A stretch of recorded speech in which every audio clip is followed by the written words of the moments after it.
Welcome everyone to yet another episode of Diagnosing the Aftermarket A to Z. I'm Matt Fanslow, and Ludo's right. Psychotic, but absolutely right. We got to take these bastards. Now we could do it with conventional weapons, but that could take years and cost millions of lives. No, I think we got to go all out. I think that this situation absolutely requires a really futile and stupid gesture to be done on somebody's part. And you know what? We're just the guys to do it. But first, let's get a word from our sponsor, NAPA Autotech Training. NAPA Autotech offers 3-hour virtual technical classes that can be accessed from the comfort of your home. To find out what courses are available, go to napaautotech.com and click on the NAPA Autotech class calendar link. So one of my very, very favorite people in the world, a while back, maybe even years back, was giving a piece of advice to a shop owner who is really, really struggling. And my mentor slash friend slash hero, Robert Dutch Silverstein, told the guy that as an airline pilot, as Dutch used to be, they're trained and taught, and it's drilled into them that in case of emergency, in case the plane catches fire, the first thing you do is just fly the darn plane, period. And I believe that's even an acronym. And there's another acronym they have called ANC, which is A for aviate, N to navigate, finally C, communicate. That really resonated with me when he said that. Just fly the darn plane. Fly the plane. First, get control or maintain it. Keep the train on the tracks. I got to use this finally. Like I've been keeping this, in my pocket for a while. And a colleague came to me. Their life is falling apart. Now, I'm going to level with you. They're very, very young, very early 20s. So the idea of their life falling apart and what they were telling me is just a lack of experience. I don't mean to be dismissive. I don't want to detract anything from their feelings or anything like that. And I don't even mean that to be like super PC. It's the reality, right? That's to them, the wheels are coming off. She's going down. And I almost got giddy to be able to say to them, just fly the darn aircraft. Fly the frickin' plane. And then they looked at me weird, which I gotta love with you. That happens a lot. I'm used to it. But I went to explain on what I meant by that. And, however you want the analogy to play out, your path is your life, and your plane is your vessel, and you as the pilot is your brain. Fine. Everything seems to be falling apart, right? And I don't mean like your body physically, but just life is throwing curveballs, whatever that may be. You've made mistakes that have now led to repercussions. Happens a lot. At some point, you got to stop freaking out. At some point, you have to stop the whole woe is me thing. You have to grab the freaking controls and start freaking flying the plane. And I adore that. It doesn't matter if it's your life, it's your business, your job, however, wherever you want to apply it. When things seem their worst, you still have to fly the freaking plane. And you have to start making decisions. And which I think, I'm not working hard to make this acronym with the ANC work. That's not the whole point. The real point is to fly the frickin' plane. Grab the horse by the reins, grab the car by the wheel, start making intentional adjustments and keep that thing in the air. Keep that thing going. Preferably not on a straight down nosedive crash. Whatever you got to do, start pulling up. Again, these are all analogies. I'm not trying to be cryptic in my messages, but you have to start making some good decisions. This easily applies to just life, right? Whatever that is, whatever's happening to you, your relationships are falling apart, things at work aren't going so well, just a few financial crises, which, I'm not like the biggest Dave Ramsey follower, but some of the stuff he says is good. If you're struggling financially and you feel like your income actually isn't all that bad, Dave Ramsey is a resource worth checking out, trying to get yourself on track. These are all things that life starts throwing in. And I guess why I brought up Dave Ramsey is bad stuff is going to happen. It's not if, it's when. And try to prepare yourself as best you can for the stuff you can prepare yourself for. Put yourself in the best position to weather that storm. So life is throwing you lemons. And it's not just, grab them and make lemonade. No. You got to take what's getting tossed at you. At some point, you have to wonder, why are they getting tossed at me? And back to the honesty thing. Do I got it coming? Did I do this to myself? Maybe you even did unwittingly. You can't really sit there and be overly critical of yourself. You did make an honest mistake, and the result is curveballs and lemons and whatever being tossed at you. But you got to grab the wheel. You have to start grabbing the controls and pulling up. And now just take a breath and start plotting the course. What do I need to do? So again, a reference. There's a movie called Sully. Maybe you've heard of it. Maybe you know what the story's based off of, but it's, a few years ago, an airliner took off from New York, I think LaGuardia, and not long after takeoff, they plowed through some birds.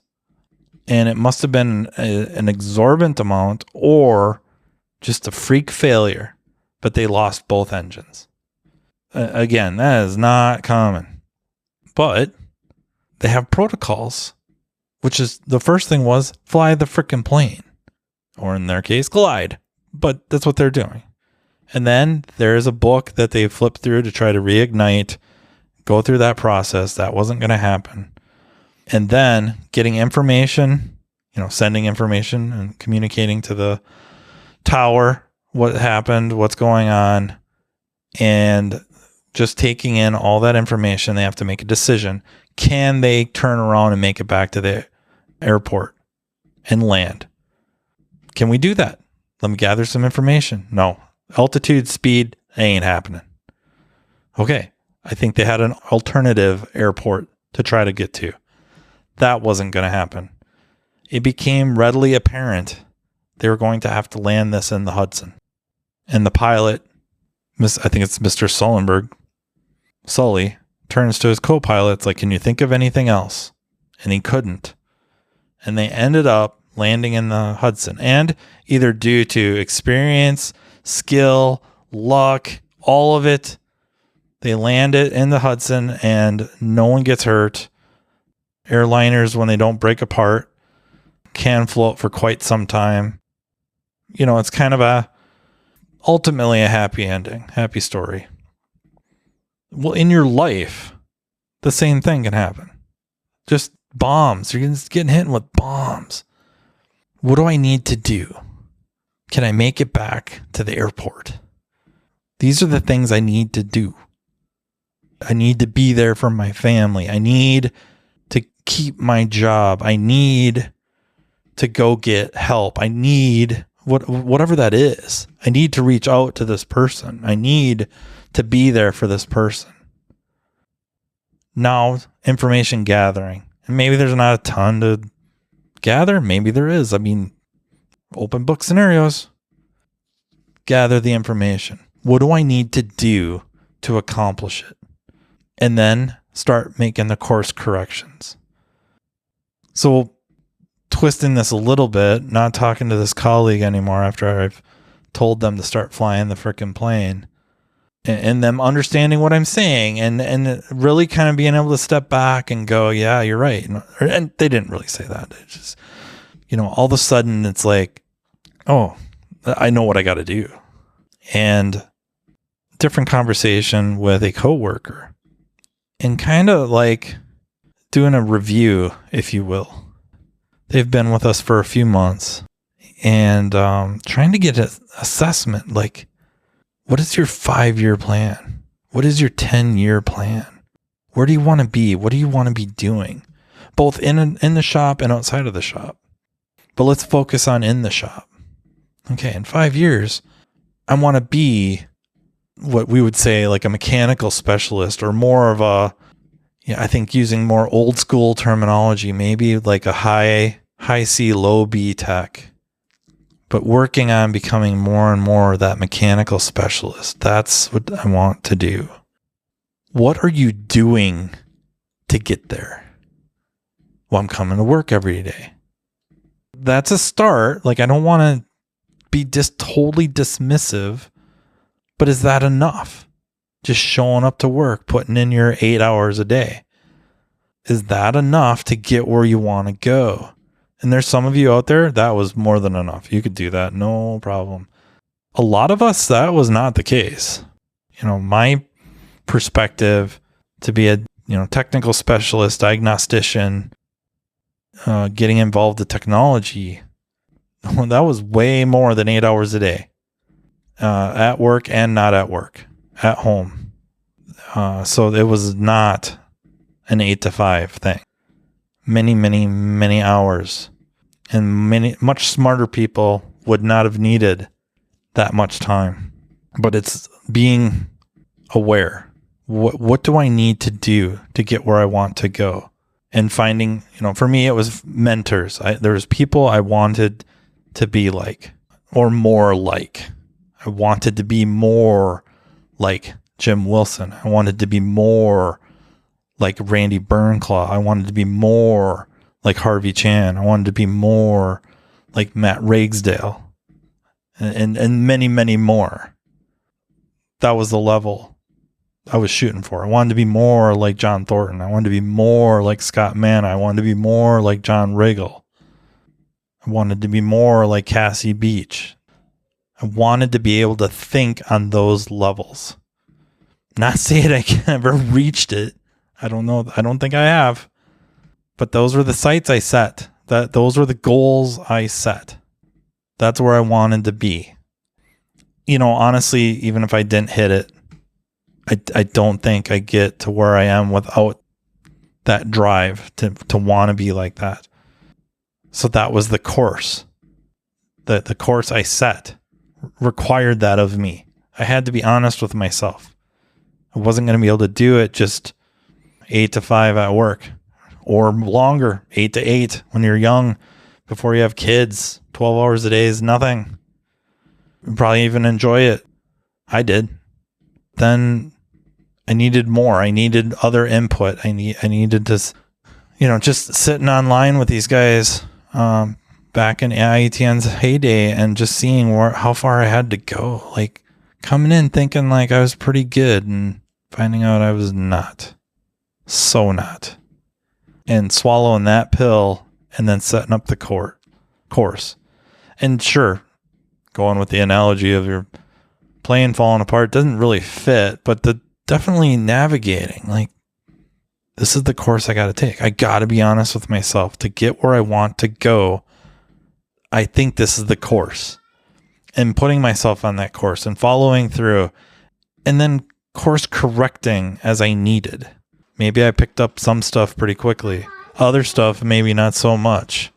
And the other thing really is I'm being lucky I had those resources, but also being lucky that I had whatever it is, the skills, maybe a background growing up, where I grew up, how I grew up, having some of those tools, mental faculties and whatnot that was going to allow me to be successful in an area I wanted to be successful in. And it's really kind of a crappy thing to be sitting here saying, when I think nowadays their heads are filled with, you can do whatever you want. You can be whatever you want. If you work hard enough, you can be whatever it is. For 98 years, the NAPA name has meant quality parts and service. It also reflects top quality training programs to help you build a more successful vehicle repair business. No doubt, the technician shortage is impacting everyone, but you're not facing this battle alone. NAPA has the solution by making NAPA Autotech training available near you. NAPA Autotech provides automotive aftermarket technicians career development opportunities through structured, disciplined, measured, and high-quality technical instruction, no matter the technician or service advisor's skill level. This instruction enhances understanding of vehicle systems, increases first-time repair capability, and overall customer satisfaction. It also prepares technicians to become ASE certified. It's a fact technicians who receive training to improve their knowledge and skills have a higher sense of job satisfaction. This reduces technician turnover and increases productivity, directly improving a shop's profitability. It is vital to the success of a shop's business that today's technicians are equipped to diagnose and repair today's complex vehicles. With our ever-changing technology, the technician's knowledge and skills need to be updated and refreshed on a regular basis. As you labor over the decision of whether to send your techs to get their skills sharpened, keep in mind, NAPA Autotech training is an investment, not an expense, and it's available to all. Much of NAPA Autotech's training is offered in more than one format to accommodate varieties of learning styles and training preferences so each person can maximize their learning. Whether you're more of a hands-on person or enjoy learning at your own pace, NAPA Autotech is here to provide you with the training you need in the format that works best for you. To learn more about what NAPA Autotech offers, contact napaautotech.com. You can be whatever you want. If you work hard enough, you can be whatever it is. It's not true. It's never been true. I could work my butt off to be a poker player. I'm probably never going to be good enough to be a pro. I am never going to be good enough to get anywhere in the World Series of Poker. I could study my tail off. I will probably never break. Wow, I don't know if I would break 1400 as a chess player. I don't think I could get my rating that high. I just don't think I'm that good. I'm ecstatic to be between 1,000 and 1,100, and I don't study as hard as I used to, but I love the game. I don't think I see the game, nor have the patience that some people with really deep, I mean, of course, there's so many tiers to it, right? International Master, Grandmaster, so many tiers to chess playing, and so many other things, or when I was young, I loved basketball. I loved watching it. I loved playing it. Maybe if I could have checked my ego a little bit better and worked smarter, I maybe could have been on varsity, maybe been a contributor. I don't think I would have been all conference. I don't think I'd have been all state. I don't think I would have gone to school on a scholarship. And as hard as I would have worked, I don't think I would have. I don't think that was the case. It wasn't going to happen. When you start thinking about just how good a pretty decent high school player going up against a Division III or Division II basketball player, they usually get mopped. And then you have a Division II player go up against Division I, and it's like a major change. And then you go to the pros where everybody was all conference. Everyone was all state. Everyone was Mr. Basketball. At some point, you have to be honest with yourself. And it doesn't mean it isn't worth studying what you're passionate about. I am passionate about physics. I'm passionate about particle physics, quantum mechanics, quantum field theory, special relativity, like M theory. I love trying to see the world in that way.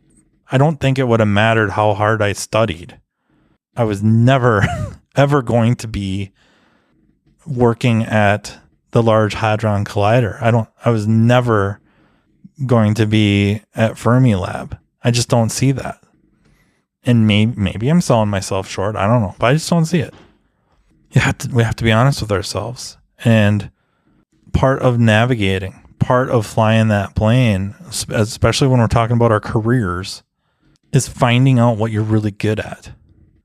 And if you're really, really good at taking stuff apart and putting it back together, shops need those guys.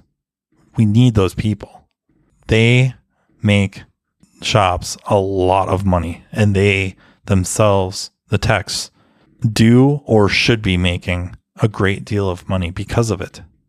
Now, the technical specialists, I think it gets a little more quote unquote glory. I don't know if that's necessarily deserved. They're the cool kids. A lot of times they're not the ones bringing in the big bucks for the shop.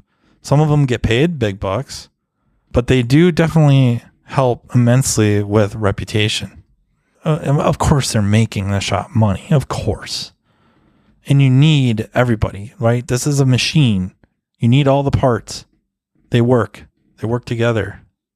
So part of your navigating, part of you flying your plane is assessing, what am I good at? And am I passionate about this? And definitely spend time on what you're passionate about. And if you show that you're getting pretty good at it, or just, you don't have to be the best, but you definitely can be competent in whatever level of repairs that is. Speaking a little more on the diagnostics end, that there's definitely levels of diagnostics. You're good. You're fine. Drivability. Maybe drivability got down on certain levels of electrical issues, stuff like that. Yeah. Pretty good. Get into some network stuff and maybe start getting weak. Maybe not the guy for network diag. Can work on it. Maybe you will. Maybe you won't. But you're doing all the other stuff you're really, really good at. And you master that. And none of this I'm saying, I didn't come up with this on my own. Of course, I'm quoting Dutch with the fly the darn plane or fly the darn aircraft.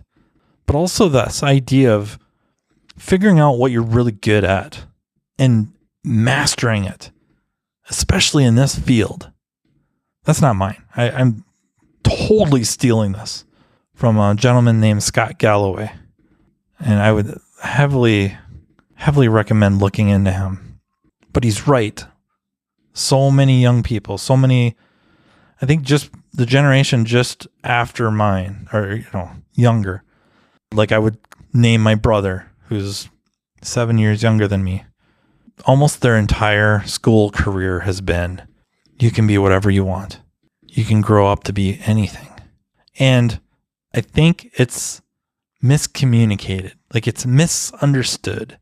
And maybe even the people that say it don't understand what they're saying. That they are trying to imply you can go be whatever you want. Rich Falco, you want to grow up to be a rapper? You can do it. Probably not. But, the next big time rapper can come from anywhere. If you watch Disney movies, that's a very Ratatouille thing, right? So if you haven't seen that, grab the kids, grab the grandkids, watch, pay attention.